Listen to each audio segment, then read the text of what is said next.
नमस्कार, Ram Ram. BNA network के YouTube channel पर आपका स्वागत है। मैं हूं कुलभूषण। अगर आप हमारे चैनल से अभी तक नहीं जुड़े हैं तो कृपया चैनल को सब्सक्राइब कर लीजिए। मेरा कंटेंट, मेरा विश्लेषण आपको पसंद आता है तो भरपूर लाइक भी कीजिए। 5 मिनट में 100 करोड़ की घूस लेना, ये कहीं भी 2 दिन से पहले आपने कभी नहीं सुना होगा, लेकिन कुछ लोगों ने आज तक भी नहीं सुना होगा कि 5 करोड़ में 5 मिनट में 100 करोड़ रुपए कैसे बनाए जाते हैं रिश्वत के पैसे।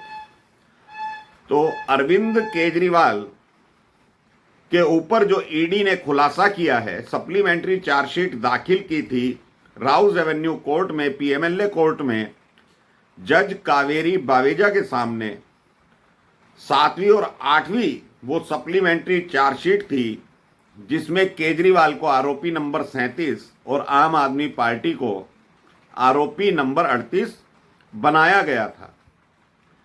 कावेरी बावेजा ने चार्जशीट को पढ़ने के बाद ये कहा था, मैटेरियल सफिशिएंट है केजरीवाल के खिलाफ और मेरे सामने 12 जुलाई को केजरीवाल को पेश किया जाए। और दोस्तों, सबसे चौंकाने वाली बात यह है कि सुप्रीम कोर्ट, जो कि 12 तारीख से पहले ही खुल चुका था, गर्मियों की छुट्टियां चल रही थी, जून माह में, जुलाई में सुप्रीम कोर्ट खुलता है। सुप्रीम कोर्ट के जज जस्टिस खन्ना और दीपांकर दत्ता एक फैसला रिजर्व करते हैं केजरीवाल की याचिका पर, जो केजरीवाल ने याचिका लगाई थी कि मेरी गिरफ्तारी अवैध है। अंतरिम जमानत दी थी 12 जुलाई को ही। तो कावेरी बावेजा का ये ऑर्डर कि केजरीवाल को मेरे सामने पेश किया जाए, वो धरा का धरा ही रह गया। ऐसा क्या कारण था दोस्तों कि दीपांकर दत्ता और जस्टिस खन्ना ने वो जो अंतरिम जमानत दी ईडी वाले मामले में, वो 12 जुलाई को 10:30 बजे ही दे दी थी, जबकि केजरीवाल को 12 बजे राउज एवेन्यू कोर्ट में पेश करना था जज महोदया के सामने। लेकिन ऐसा नहीं हो पाया क्योंकि अंतरिम जमानत का आदेश सुप्रीम कोर्ट से आ चुका था। सप्लीमेंट्री चार्जशीट में जो चौंकाने वाला खुलासा है, एमएसआर मंगुटा श्रीनिवास रेड्डी, जो कि सांसद हैं, 3 बार वो कांग्रेस के टिकट पर सांसद बने थे, 1 बार वाईएसआर कांग्रेस के टिकट पर बने थे और इस बार वो टीडीपी के सांसद हैं। 5 मिनट की बैठक उन सांसद महोदय से केजरीवाल की होती है, सारी डीलिंग फाइनल हो चुकी होती है, विजय नायर दक्षिण की लॉबी से सारी सेटिंग भिड़ा चुका होता है और अंतिम रूप सांसद महोदय और केजरीवाल की मीटिंग होने के बाद दिया जाता है। वो ही 5 मिनट जो डिटेल सौंपी है ईडी ने, चार्जशीट में लिखा है कि किस तरह से 7-8 जनों के सामने ये डील फाइनल हुई और 100 करोड़ रुपए मुकर्रर कर दिए गए देने की, केजरीवाल को 100 करोड़ रुपए दिए जाएंगे। लेकिन ड्राफ्ट जो बनेगा शराब नीति का, वो दक्षिण की लॉबी चाहेगी जैसा वैसा ही बनाना पड़ेगा। इस पर केजरीवाल ने सहमति दी। इसकी कुछ रिकॉर्डिंग ईडी के पास मौजूद हैं और एक सीडी दिल्ली हाई कोर्ट में सीबीआई ने पेश करी है, जिसमें अरविंद केजरीवाल के खिलाफ शराब घोटाले के अहम सबूत हैं। क्योंकि जब सीबीआई ने अरविंद केजरीवाल को तिहाड़ जेल से गिरफ्तार किया था, उसी सीडी के आधार पर गिरफ्तार किया था राउज एवेन्यू कोर्ट में जज महोदय को वो सीडी दिखाई गई और ये तय किया गया कि हमें कस्टडी चाहिए अरविंद केजरीवाल की, क्योंकि केजरीवाल तिहाड़ जेल में है ईडी वाले मामले में, हमें पूछताछ करनी है। तो सीडी देखने के बाद ही जज अमिताभ ने सीबीआई की वकील को कहा था कि आप पूछताछ कर सकते हैं, लेकिन जब सीबीआई गिरफ्तार करके लाती है, जज महोदय के सामने पेश करती है, तो जज महोदय भी कहते हैं कि केजरीवाल के खिलाफ जो सबूत है वो सफिशिएंट है।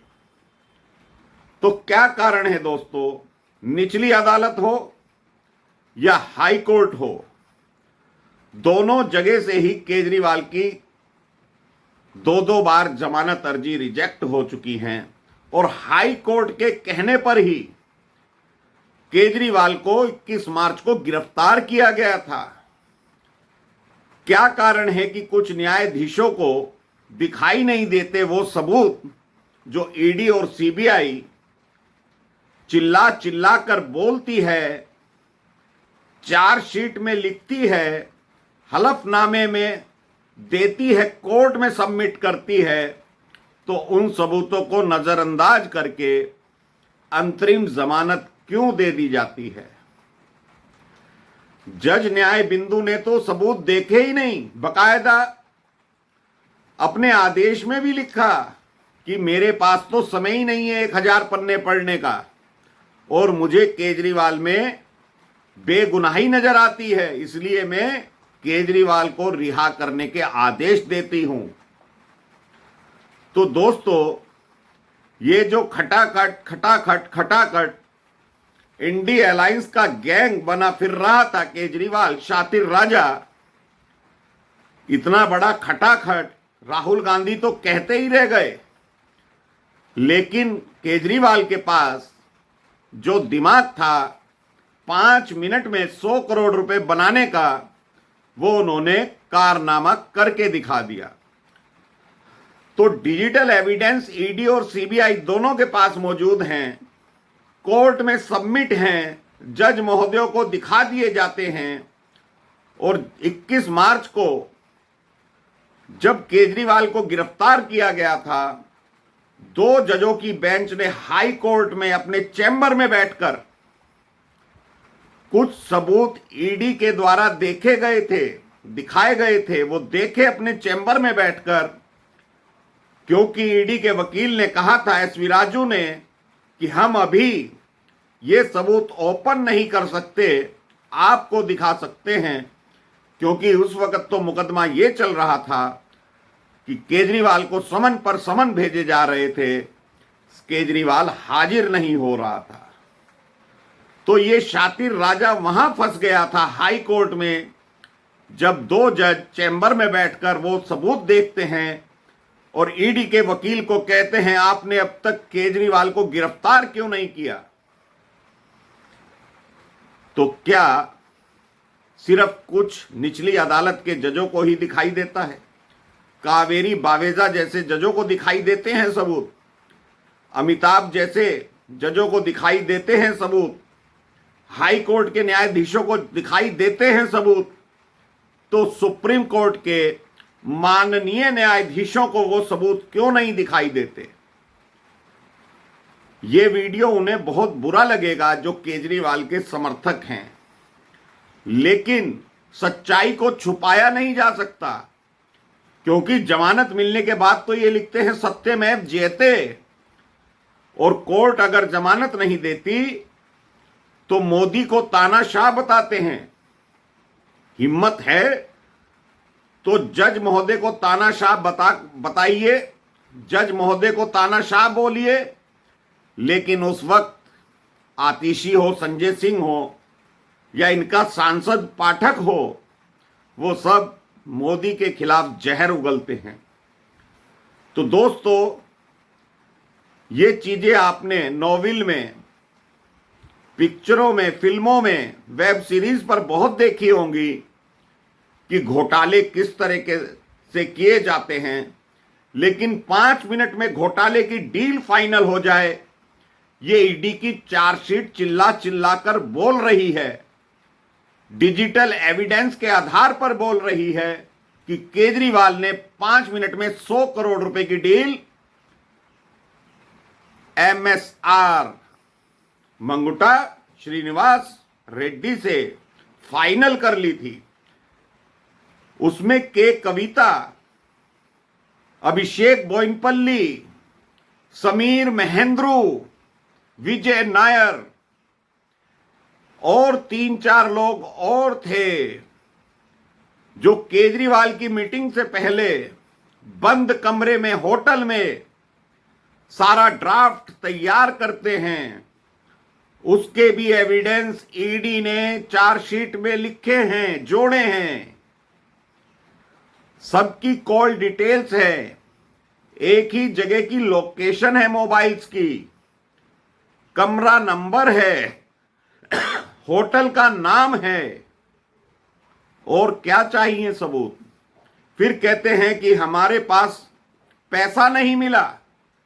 और पैसा कहां से मिलेगा जब गोवा के चुनावों में खर्च कर दिया, अपने ऊपर अय्याशी में खर्च कर दिया, क्रिप्टो करेंसी में खर्च कर दिया। ये तो 100 करोड़ रुपए घूस की बात है।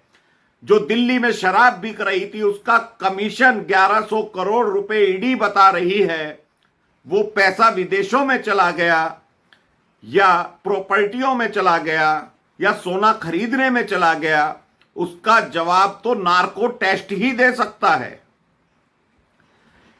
ईडी के अधिकारी कहां कहां ढूंढेंगे ये तो नहीं पता, लेकिन जज महोदय को चाहिए और केजरीवाल जो कट्टर ईमानदार बनता है उसको चाहिए, केजरीवाल को कह देना चाहिए, उसके प्रवक्ताओं को कह देना चाहिए कि मेरा नार्को टेस्ट होना चाहिए, दूध का दूध पानी का पानी हो जाना चाहिए, पोलियोग्राफी टेस्ट हो जाना चाहिए, सब दूध का दूध पानी का पानी हो जाएगा। सिसोदिया का भी नार्को टेस्ट होना चाहिए।